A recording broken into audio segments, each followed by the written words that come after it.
বন্ধুরা, আজকের একটা কথা না বললেই না। তো কথাটা আমি বললাম। আমি কখনো লাইফে কোনো কিছু নিয়ে অহংকার করি না, কারণ আমি মনে করি যে আমাদের জীবনে অহংকার করার মতো কিচ্ছু নেই। যেই জীবনটার মূল্য নেই, আজ আছি কাল নেই, সেই জীবন নিয়ে অহংকার কেন করব? না রূপের অহংকার, না গুণের অহংকার, না কিছুর অহংকার করে কি কোনো লাভ আছে? যেই রূপ তোমার আজকে আছে, বয়সের পর সেই রূপও থাকবে না, তাই না? তো তবুও কিছু কথা না বললে মানে আমার মনে হয় খুব বড় ভুল হবে কথাটা না বললে।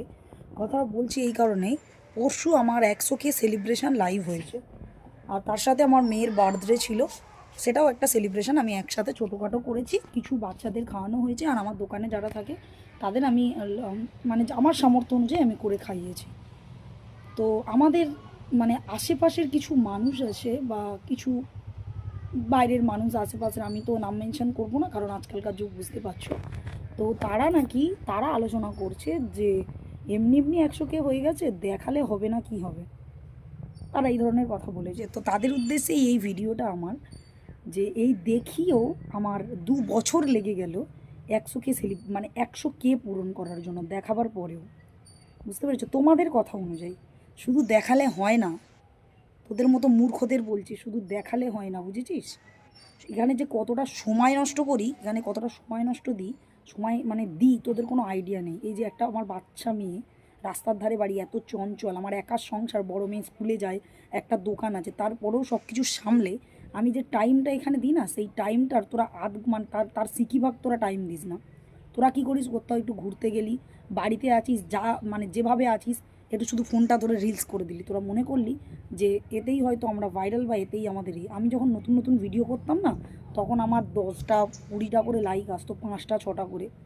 তাহলে সেই জায়গা থেকে ধৈর্য রেখে রেখে রেখে রেখে আজকের এই জায়গায় হয়েছে। আর যদি বলি দেখাবার কথা, ওটা তো মানুষ সিস্টেম অনুযায়ী হয়েছে, যে যেমন কন্টেন্ট ক্রিয়েটাররা করছে, কাজ করতে করতে দেখে বুঝতে পেরেছি আমার অডিয়েন্স কোন জিনিসটা নিতে পছন্দ করে, সেই জিনিসটা করা। তোদের উদ্দেশ্যে একটা কথা বলছি, তোরা সব জামা কাপড় খুলেও যদি সোশ্যাল মিডিয়াতে আসিস, তোরা কোনো দিন ভাইরাল হতে পারবি না, বা তোদের মানুষ ভিডিও পছন্দ করবে না, বা তোরা জীবনে কোনো দিন এই জায়গায় আসতে পারবি না। কেন জানিস? তোদের একটাই কথা বলি, তোদের মনে হিংসা, তোদের মনে মানে স্বার্থ আছে।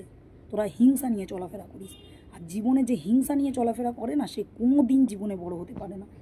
বুঝতে পেরেছি? আর ফেসবুক জায়গাটা এমন, হিংসা নিয়ে চলে না রে। এখানে সবাইকে ভালোবাসা দিতে হয়। মনটাকে পরিষ্কার কর, ভালো ভালো কন্টেন্ট বানা, দেখবি তোরাও পারবি। আমি সারাদিন কাজ করার পরেও শরীর আমার সাথ দেয় না, তারপরেও আমি লাইভে আসি।